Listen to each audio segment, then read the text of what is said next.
Hey guys, just a reminder, if you want to hear all of these wonderful B Plus podcast episodes completely ad-free, make sure you head over to Patreon or Podbean, where we are the featured podcast this week. You can subscribe for as little as $1 a month up to $10 a month, where anything you want to help us with, it really helps out. It's going to help us grow the site. It's going to help us redesign some things, and everything that we get through this and through the advertising as well is all going straight back into the podcast so that we can get Aussie Graps out there for the rest of the world to hear about, for the rest of the world to see, so we can grow this mission of watch global, support local, and build indie wrestling. So if you want to be a part of that and get some really cool rewards like call-in shows, bonus episodes, ad-free like I mentioned, then head over to patreon.com/thebplus and subscribe today. Ladies and gentlemen, this is the main event of the evening. Hold one, Andre! You're not good at this. Get out. Let me tell you a personal story about Vince McMahon. You just made the list! Oh my God! Sorry, no speak English. Dummy! Goodbye and good night.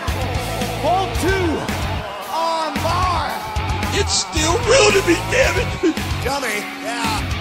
This is the worst town I've ever been in.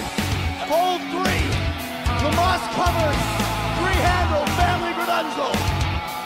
Mamma mia! And now, Unchained.media presents the B Plus Podcast with your host, Greg Unchained. It's me, Austin! It was me all along, Austin! Number 4, armbar! I will never retire! I still got 200 more! I got 200 more holes to list! Alright, fellow B Plus players, welcome to the B Plus Podcast. I'm your host, Greg Unchained. Today is Monday. You know what that means.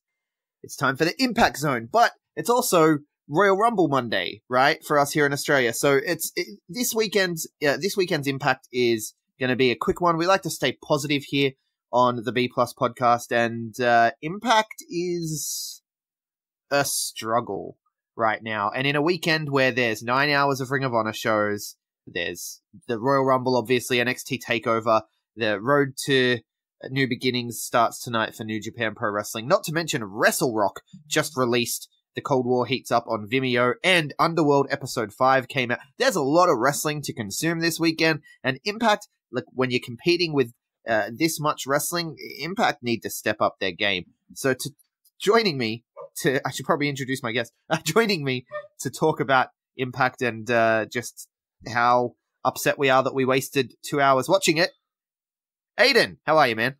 Mentally drained from all the wrestling I've watched over these past couple of days. Like, I watched TakeOver, I watched Dragon Gate before Impact. Right, I forgot Dragon Gate too. Yeah, I forgot to mention Dragon Gate was on last night. And it was on today as well after TakeOver.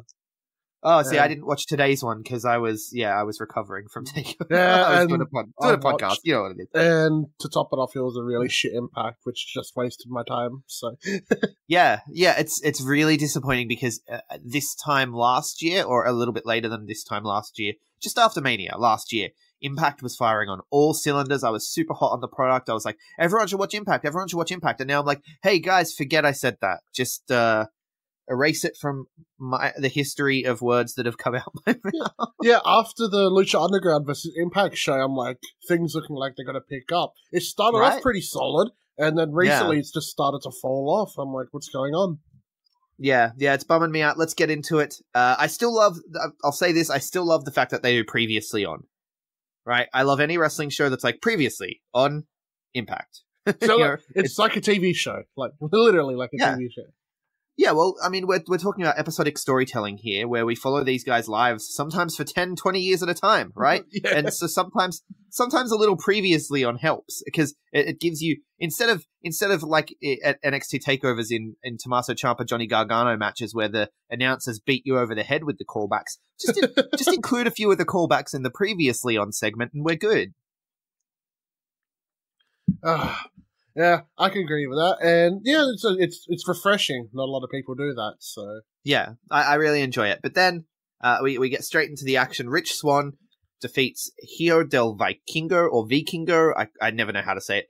He wins with a 450 splash. Now, this was a really good match. Could have used a bit more time, I think. Yeah, I thought it was fantastic. Hijo del Vikingo. He's a Viking, so that's why. Vikingo. Well, he's the son of Viking. Yeah, so yeah, Vikingo. Yeah. He had a really solid showing. He's been picking up a lot of traction online with a couple of gifs that have been floating around. Yeah, dude, this guy's a star. I saw one the other day of him. So there was, I can't remember who it was, who else was in the match, but he jumped off the back of another guy, right? Like a poetry in motion, where you're running on the outside of the ring and jumps off his back, then kicks off the turnbuckle post into a spinning Rana. It was like parkour. It was like Hollywood cinematography, like fight scene choreography. It was like something you would see in OWE, which is super cutting edge. And it was amazing. And I think this guy is going to be a mega star. Yeah, dude. Like, there's a lot of crazy stars in AAA. Vikingo being one of them, like one of those people that just float under the radar unless you look on Twitter and find the occasional gift. I think he's going to be huge. Like with the rumor of AEW possibly partnering with AAA, if Vikingo can get that screen time, he can possibly be something big. Yeah, absolutely. Let's get Double or Nothing. Let's have the opening match be Zhao Ginga. Is it Zhao Ginga? I always forget how to say it. Gao Jinja, some shit like Gao Jinja. Yeah, Gao Jinja versus Vikingo. I'd be all in on that. Oh, no man. pun intended. Yeah, let's lean on these partnerships because I saw an interview. Let's turn this into an elite cast for a second. Saw an interview with Matt Jackson recently where he's like, I like anything that looks different, and so the OWE guys, like when I see the GIFs and stuff, like I'm instantly attracted to it. You got to think that Vikingo is on their radar as well. Yeah, definitely, man. And I just wish he had more of a showing on this Impact show because they didn't really show anything else he could really do. It felt really short. It did. I liked the story that they had, though, with essentially what happened was Rich Swann figured out very early that he was not going to be able to outfly Vikingo, right? Vikingo was too good at the flying. Rich was unevenly matched, and so he had to go more to the ground game, to the technical side of things in order to get the win. Etc. Yeah, and it was brilliant. It was really, it made Rich Swann look amazing, of course, which is the point here because Impact want to put their guys over. So I understand that. Yeah, especially fresh off winning the X Division title, building these potential feuds with, people later on in the show that we'll discuss. Yeah, well, after the match, OVE show up, and this has been going for a couple of weeks now. And we've been talking about, myself and Jay on the Impact Cast have been talking about what the fuck is going on with this? Like, what's their connection? I have no idea what their connection is. And now they finally sort of expand on that a little. Sami Callihan offers him the shirt again, the OVE shirt. Yeah. And he's like, Pujilo, which the announcers kindly tell us is put it on. And he's imploring him to join the OVE family. He says that outside of this, like, forget this TV shit, but outside of all this, we're really tight. We're like this, Yeah. And and then he mentions some private shit, which I guess, I don't know these names that he's mentioning, but it gets Rich Swann heated. And then Rich Swann says that the shirt looks like the right size, but it's not going to be the right fit. Which was kind of a lame line. I don't know, maybe he's just going to swerve us and eventually turn heel and join OVE, because I feel like there's a lot of faces just floating around. Yeah, I feel like I'm a big fan of Sami Callihan. Less so OVE, but I think they're a great tag team, but I don't dig the act necessarily. No, I think they're doing like a stable thing. Like you got Sami Callihan who wants the world title. You've got your junior guy in Rich Swann and your tag guys in the Chris brothers. So I think that's what they're trying to go for. Yeah, makes sense. But I don't know if I want to see Rich Swann get all caught up in that. But Sami Callihan's one of the highlights of Impact, which is probably not a good thing. What do you think about it? We move on. We get Melissa Santos. No fanfare around the fact that Melissa Santos is here. She's only one of the best announcers in the game at the moment, and they're just like, oh yeah, Melissa Santos is here. Yeah, they just chuck her in a backstage interview. No biggie. Yeah, just backstage interviews, no biggie, no mention of the fact that she's Melissa Santos and she's here and making her debut on Impact, but whatever. She asks Killer Cross about how he's feeling and stuff. He says he feels homicidal. I'm terrified. Moose is there too, and Moose says Cage got stuck at customs and won't be here tonight. And I'm like, oh, we're getting a Cage run in tonight then. Yeah, and then Cross says Johnny should have missed in a neck brace. Yeah. So, I mean, look, this was standard pro wrestling promo stuff. There was nothing great about it. There was nothing bad about it. I like Killer Cross. I think he's a star. Yeah, he's really good on the mic. He's shown a lot of potential since the whole, the ex-attacker thing since debuting. Yeah. Which I was a big fan of that angle, but then it kind of got weird a little bit. Yeah, I can agree with that. I think they should have just given him the belt right off the bat. Why isn't Killer Cross in jail? That's what I want to know. I don't Impact like nothing happened.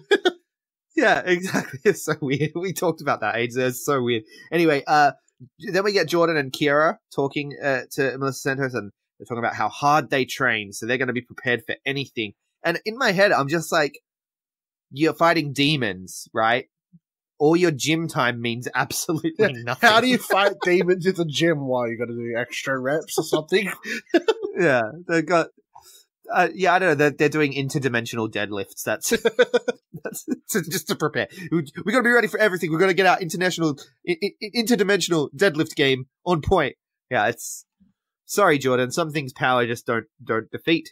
Like demons. You need to be in the library to prepare for fights against demons. If they said, look, we don't just hit the gym. We've been at the library. We've been reading up on demonology. It'd be cheesy as fuck, but I would love it. Like performing an exorcism or whatever, just to prepare.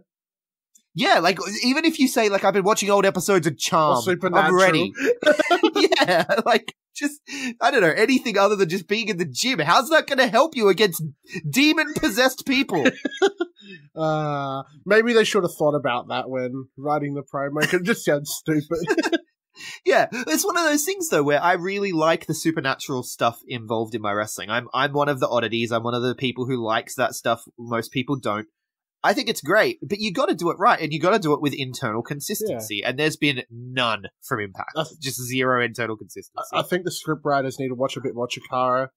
Yeah, right? Chikara can make time travel happen, and no one bats a fucking eye. Everyone's like, oh, that makes sense. Yeah. That makes sense that they're here in the bodies that they were 3 weeks ago. It makes perfect sense. I don't know. It's, watch more Chikara. Just watch more Sci-Fi Channel in general. Yeah. If you want to write these angles, watch more Sci-Fi Channel in general. And as well, that's the thing with Impact too. They're going edgier, right? They're going more akin to ECW, perhaps, it looks like, especially with the creative team shifts and everything. Tommy Dreamer and Raven are in those roles now. We'll talk about that after we run down the show. But it's a bit confusing. Are you going the ECW route? Are you trying to capture the 30-year-old male, or are you going the Chikara route? And do you want to capture the nerd? Which do you want? You got to pick one, right? Yeah, but I can be a bit biased. I love both, so it doesn't really matter to me. Yeah, no, I mean, look, I'm a 30-year-old male who likes wrestling and blood and boobs and sci-fi. So, I get, but I don't know how much I want to watch all of it at once. Yeah, does that make sense? Yeah, I get you. Yeah. Oh. Anyway, and then I guess we should talk about the lights flash and Rosemary's written on the TV screens. On the monitors. Yeah, all the monitors about how the darkness is going to get them to. It's not their fight, which I love that part. I think Rosemary's fantastic. I love her. Yeah, Rosemary's great. So then we get the women's match for the show. Taya versus Keira, and Taya taps her out. Look, the matches aren't bad, but it's just we know who's going to win. There's zero stakes. It was a glorified squash, in my opinion. Yeah, but that's what happens when you're watching Impact and you have an Impact star versus a AAA star. You know how this is going to go. Yeah, exactly. They're not going to have their guys lose to talent from another company when they're trying to build towards a major pay-per-view or anything. Yeah, so it's I like these Mexico shows, but also get some of those guys under contract so they can pick up wins. Yeah, of course. Add some stakes into this, Sign them before AEW does. Yeah, it's, I I don't like Impact's chances this year, but that we can save that. Josh Matthews gives an interview to Taya. She cuts her promo half in Spanish, no subtitles. That's helpful. She says that Mexico are her people. She's proud to be here with the title. Says Johnny's going to get revenge on Cross tonight, and she tells Tessa that when she comes back, when she's allowed to come back, she'll be waiting. Is this just a matter of they suspended Tessa because Tessa doesn't have a visa for Mexico? I think she was in Mexico recently because I saw her with Daga since they're in a shoot relationship. So I'm not too sure what happened there. Yeah, I actually have no idea. I mean, if it's just to further the storyline, that's fine. Because I thought it was weird, but it is what it is. It's part of the story they're telling, so I'm willing to see it play out. But didn't they do like an Impact Twitch cast thing with the Rascals and Blanchard, like right after the show? Did they? I see. I didn't watch on Twitch this week. I had to obtain the show illegally because there's so much wrestling going on this week. I just didn't get the chance to watch it live. No, so normally I'd be breaking down how many viewers were in each segment because when I watch it live, I like to keep track of that because I think it's fun. I'm a nerd. I get it. I like numbers. But yeah, I didn't get to watch it live this week, unfortunately. Oh yeah. Well, yeah. When Tessa comes back, hopefully they can touch on it all because right now I have no idea. But besides, it's going to be Taya versus Tessa. I have no idea what else is happening. January is promotional consideration paid for by the following. Here, and we are fast approaching WrestleMania season. Royal Rumble and the road to WrestleMania are around the corner, so the time to dilly-dally is past us. If you want to experience WrestleMania live, and who doesn't, let's be honest, you deserve it. The best and really the only way to do it is with All Aussie Travelers. All Aussie Travelers are new to the wrestling travel package game, but they are veterans at travel, and they have put together a package that cannot be beaten. For less than $7,500, All Aussie Travelers are going to send you to New York, New York, with return flights, airport transfers, full accommodation, and tickets to the WWE Hall of Fame, NXT pre-show party, NXT TakeOver, WrestleMania, Monday Night Raw, SmackDown Live, and more. The coolest part about these packages is that for NXT TakeOver, Raw, and SmackDown, you are going to be seated in your own private VIP suite, normally not available to the public, but All Aussie Travelers have you covered, man. They got this locked down. It has its own bar, it has its own bathroom access, and all the luxuries that a VIP box comes with, not least of which, of course, an incredible view for everything happening in the ring. All of this for under $7,500. They're practically giving these packages away, man. You'd be crazy not to check it out. So head over to All Aussie Travelers on Facebook. The link is in the show notes. And tell them that the B Plus sent you. And let's go watch WrestleMania in style. Christmas has come and gone, and with it, the disappointment of those Secret Santa staples, the shave kit, the sports hygiene packs, and seasonal socks is fading. As we roll on, though, into the new year, it's time to make resolutions, so why not resolve to look better in 2019 and get yourself the gift that keeps on giving and never disappoints, Threadbox. Threadbox is a subscription clothes shopping service which for as little as $40 per month will send you a box of personally curated goodies straight to your doorstep. I get the $160 package which comes with over $200 worth of fresh goodies each month, kept me looking fly for all my Christmas engagements this year. You get to communicate with the Threadbox stylist assigned to you by email regarding what it is you need, and they will tailor the box accordingly. And in the unlikely event that you don't like what they send you, you send it back, they will replace it with something new and make note of the things you don't like so that they can avoid that kind of thing in the future. Threadbox is a truly unbelievable service that no man should be living without, so head over to threadbox.com.au today and use our code TheB+15 when you check out to get 15% off your first box. Yeah, no, so then we move on. There's a flashback moment. Who cares? The Rascals have a promo. They can't read Spanish. They think they're in Canada. These guys are fucking hilarious. Zachary Wentz can speak Spanish, though, and he's like, you guys just pay attention to the subtitles. And they're like, oh, how did he do it? It was, yeah. And then he calls for the subtitles, and apparently Des and Trey can see the subtitles. And they're like, how'd you do that? And they're like, this stuff is good. Yeah, I've seen a lot of people rag on these promos. I really like them. I love them. It's like the corny, that 70s show promo, and it's unique, because no one else in wrestling does it. Like, yeah. And I think those guys can get away with it because you'd think they're actually stoners in real life.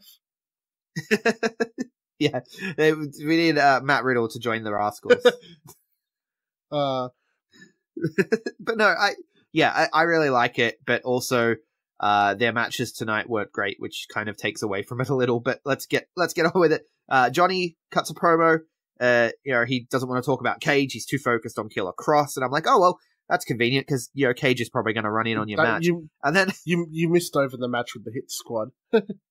oh, did I? Oh wait, yeah. Sorry, and- I've skipped right ahead in my Yeah. notes. Sorry, I don't know why I did that. It's 'cause we also Scarlett missed Bordeaux doing her wardrobe the Scarlet thing. Yeah, the Scarlet workout package. Look, I guarantee this is going to be the highest rated segment of the week. The last 3 weeks, Scarlet segments have been the highest rated.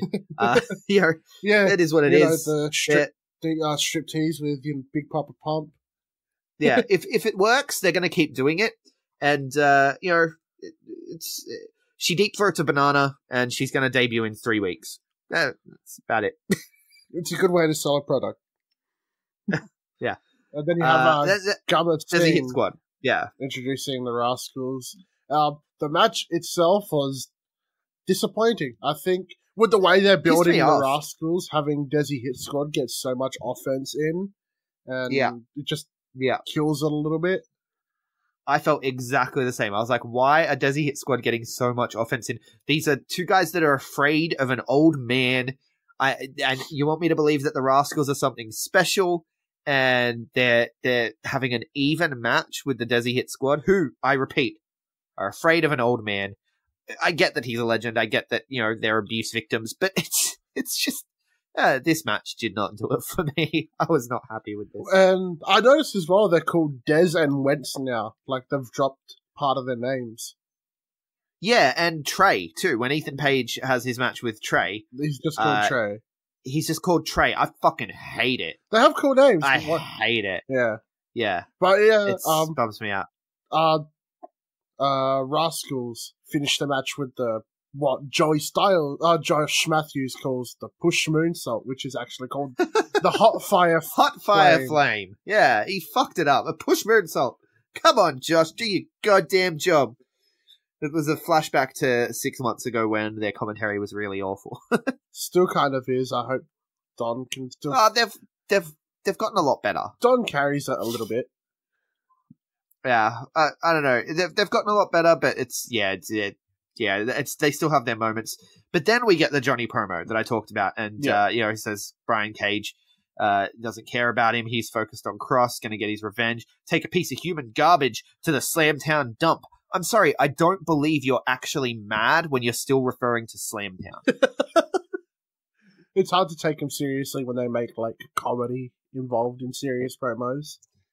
Yeah, I like Johnny Impact. I think he's way better as a heel. I think that this whole thing since winning the title has been bad.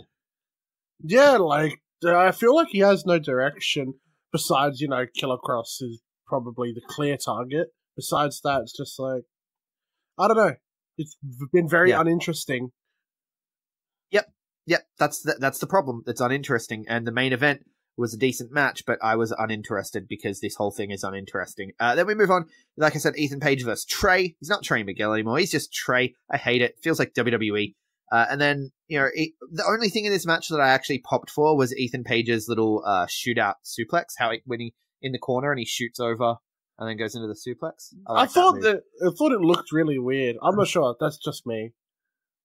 Yeah, see, I like that stuff that takes you off guard. Like, you think he's going to do something else, but he actually does this. And I thought it was cool. I thought the match was really average, though. And Trey needs to change up his finisher, or I think it may have been Ethan, the way he bumped it. I'm not sure, but this looked really awkward. Yeah, so Trey wins with the Fresh to Death, which is basically like the Crossroads. Yeah, like a roll the dice kind of thing. Yeah. And, I mean, I guess Trey's moonsaults are good, too. But, yeah, this match was... It was just there, and it was not great. Oh, we skipped over LAX and Conan. Yeah. They had a good line. I tweeted about their line. I think it would have been better if Matty Wahlberg said it. But, they're in the clubhouse talking about, Conan's grilling him about, saying to the Lucha Brothers if they want another arse whooping. And, yeah, Conan puts them in the same boat as Ray, Hoovy, and Psychosis. Like, look, they're a great team. But come on. And then he says that, you know, he has Daga and Taurus next week. One of them will team with the Lucha Brothers. One of them will team with LAX. They're going to have a match. They're like scarecrows, outstanding in their field. I like that. That was... But yeah. I hope Daga teamed with LAX and Ray Horace teams with Lucha Bros. It'd make a lot of sense. It's got to be. Daga and Ray Horace are fantastic, so I'm looking forward to their debut. Wait, was it Ray Horace? I thought he said Taurus. Oh, Taurus? Oh, I thought he said Ray Horace. That's my bad. No, I'm sure he said Taurus. Alright, if it's Taurus, then that's my bad. It might have been Ray Horace. So either way, we'll find out next week. And I agree with you as to which sides they should line up with. But yeah, LAX are a fantastic team. Lucha Brothers are a fantastic team. But again, this story, and we talked about it last week with Jay, this story doesn't make sense. They're all over the place with it. Like they were friends or they're familiar. And we never knew about that until just recently. They just decided to tell us these guys are familiar. And then all of a sudden they're like, I'm worried you guys won't be able to have a respectful match without getting at each other's throats. And then they get at each other's throats for the go home show for Homecoming. But then at Homecoming, they have a respectful match. And then they call, it's just, this story's all over the place. Consistency. There's none of it. Yeah. Yeah, exactly. Consistency is key, right? And yeah, there's been none of it. We recap last week's Eli Drake, Eddie Edwards segment, which felt like a waste of time because you already had a previously on. So I didn't need to see this recapped again. And so I'm thinking to myself, I guess maybe Eddie or Eli weren't able to get in the country, or maybe they weren't available to film on a soundstage. Oh, wait, no, here they are, backstage, talking about 3 weeks from now and the match that they have and what match they have next week and how Eli and Eddie are going to face the Rascals, and they go through all this stuff. But it was like, why did you have to waste 5 minutes of my life with that recap? This is a big wrestling weekend. You're wasting my time. Since they already done the recap in the preview, like before the show, just announce your match with Rascals. That's all you need to do. There wasn't really need for anything else. Hell, just give it to the announcers. You know, save me some time. Let them talk about it during the main event. At this point, I want Impact to finish so I can record this podcast so I can go watch Underworld. Killer Cross and Johnny Impact, main event of the evening. Snooze fest of the evening. I just didn't care. I don't care. Unfortunately, I love Killer Cross. I like Johnny Impact as a heel, but he's not a heel. He's in this weird in-between space. Don Callis addresses a lot of the fans are turning on Johnny who think he's not the rightful champion. He's not! He's not. He's robbed Brian Cage, and we all saw it. Yeah. And then he refers to him as the most fighting champion that Impact has ever had. Like, Callis, it's not going to work. And hasn't he defended it, like, once since winning the belt? Or twice? Like, yeah. Most fighting champion, by the way. Most fighting, yeah, absolutely. It's a joke. It's beyond a joke, to be honest. And then Brian Cage is here. He's supposed to be stuck in immigration. Oh my god. Like, as if we didn't see this coming. Cage destroys everyone. And then, yeah, that's it. Yeah. I feel like they're doing Killer Cross dirty, honestly. Yeah. I want to see Killer Cross in New Japan. Get away from this god-awful product. I used to apologize every time I said I want someone from Impact to be somewhere else. I'm not going to apologize anymore because it's not been great the last few weeks. And honestly, we know here at the B Plus podcast that I like to talk about things I like, that I like to pump things up. And if Impact keep going this way, I'm going to start watching on highlights like I do with WWE, and I'm going to just turn this into an elite podcast. To be fair, like it's actually getting to that point where this is going to become all elite podcast. This isn't fun for me. They've got so much potential, and there's so much that they could do well, and it's bumming me out. I think it's them having Tommy Dreamer and Raven in the back.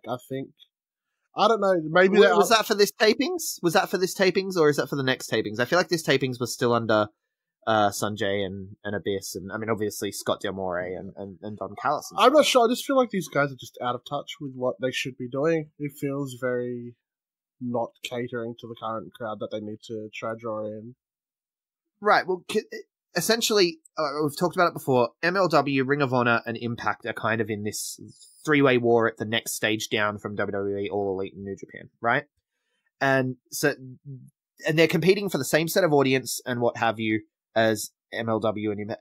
MLW do it a million times better. Yeah, easily.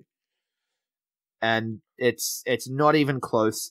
I think Mr. Mysterious talked about it on All the Rest this week. MLW just signed a deal with GoDaddy as a sponsor, which, I mean, you know, GoDaddy.com, Comda.com, GoDaddy.com, Comda.com. Gee, I wonder who's making more money here. You've got them on beIN Sports and Impactor on Pursuit and Twitch, and you've got like 7,000 people. If you look at just the streaming numbers, MLW are doing 4 to 5 times what Impact do each week. The MLW shows are easy to watch. It makes sense. The match quality Really is great. They know what to do with their talent. Impact have, you know, the guys like the Rascals, Trey, Wentz, Dez. You've got Lucha Brothers. You've got Killer Cross. You've got John Morrison. They have a fantastic roster. How do you fuck it up so bad? Yeah, well, like, I mean, talk about fucking things up with the people they have. Trevor Lee is one of the best workers in the world for my money. And he wasted how many years just languishing in Impact doing absolutely nothing. And I'm worried that Willie Mack's about to do the same. Yeah, and Willie Mack, get away from there, brother. I don't know where you're going, but dude. And I can see probably Andrew Everett's taken the bounce as well from the companies. And like Matt Sydal just left, so the signs... DJZ took off. The signs are there that things aren't going right. Yeah. It's I will honestly be surprised if they make it out of. Some people are saying 2019. I think they make it to 2020 because, you know, All Elite don't start TV until the end of the year, kind of thing, and a lot of people won't want to sign contracts and stuff until they know what's happening there. But yeah, I don't see Impact lasting out this. I think Impact have made it through a lot. You know, Impact have been around longer than WCW. Yeah, well, how many iterations have they had? But it's I don't see them lasting 2020, to be honest with you. Neither do I. If they keep going at this rate, I think maybe end of year. Yeah, there's a lot that you focus on the things that you're doing well. If you're gonna go the hardcore route, drop the sci-fi stuff. If you're gonna go the sci-fi stuff, get better at it and drop the hardcore stuff. Make your storytelling a little bit more consistent. The talent is there. This could be a fantastic show. It has the pieces. It just needs to get the picture right. If you're going to push someone with promos, etc., don't have them look super weak against a job squad team. Yeah. The Desi job squad. And the guy with the mic quality and in-ring consistent work like Killer Cross. He seems lost and he's only just debuted recently. So... Yeah, he started hot, but no. So I don't know. That's Impact for this week, guys. Let us know what you think, and that's it. I guess you can find us at the B Plus Wrestle on Twitter, the B Plus Wrestling everywhere else. We're going to go watch Underworld Wrestling now, which is going to be way more fun. I hope. Yeah, well, we'll see. We'll do a podcast about that either way as well. But so far, Underworld Wrestling has been fantastic. You want to talk about, you know, getting the weird shit right? They had a few missteps in the last episode. I feel like the last episode wasn't their strongest, but I have high hopes for this one. So let's go watch Underworld, Aiden, and let's call it a day. B Plus Wrestle, B Plus Wrestling. Like, share, subscribe, 5-star review. Thank you so much for listening. Hold one. Arm drag. You're not good at this. Get out. Let me tell you a personal story about Vince McMahon. You just made the list. Oh my God. So, no speak English. Dummy. Goodbye and good night. Hold two. Arm bar. This is the worst town I've ever been in. It's still real to me, damn it. Dummy.